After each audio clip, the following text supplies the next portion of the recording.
Welcome back to CNN Business Traveler. We're in Las Vegas. We've already seen how we go about paying for our airline tickets, but this is Vegas and we all want something for free. The real art is how to get an airline ticket for nothing. Get as many miles or points and fly for free. Have you seen the places I've been and how I've flown? Of course it's worth it. Alex Bochua has developed a mad method of earning miles without actually flying them. I'm not loyal to any airline. I just apply for a lot of credit cards and I get a lot of points, and then I use those points to go wherever I want to go. And he blogs, or rather brags about it, on his site, Points of Life. There's no poker face here. He's showing us his flush of cards. The banks have promotions on new products all the time. They offer 50,000, 100,000, 150,000 points promotions. So I apply for the card, they have a minimum amount you have to spend, and then once you spend that amount, points go in your account and it's time to start looking for flights. How many cards have you got? I think I've got about 35 or 40, I really have no idea. In a year, I redeem around 400,000 points. I think my balance is over 2 million. I've never played the points game. I pay for my ticket and accrue miles in the traditional way. Eventually, I get my elite status and I'm flying first class. But look who's sitting to my right, sipping champagne. So while you have status, I have nothing, but we're still sitting next to each other and you have no idea. So. You said that with real joy. You said that with real enjoyment. I do enjoy it. This card game is not for the average Joe. And you won't be getting the points if you're not first spending a lot of money to meet the minimums. It's pretty much impossible to just sit there and rely on your daily expenses to get you there. It's called manufactured spending, a rather edgy way to rack up points. It starts with getting a credit card with rewards, then buying a gift card, using the gift card to purchase a money order, depositing the money order into your bank account, and then, of course, paying off the credit card. This is a frowned upon business. It is a way to spend without spending. Certain credit card companies now have in their terms and conditions, thou shalt not manufacture spend.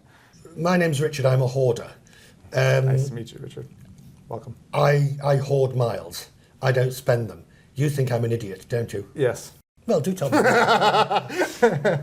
As soon as you have them, you should be looking to get rid of them. This is because they devalue. Mm-hmm.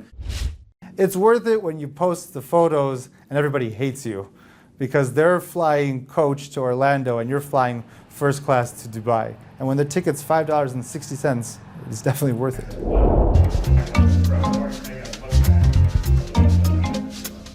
In a nondescript conference room, there's copious note-taking and studying, in the hopes of reaching the elite level Alex has already reached.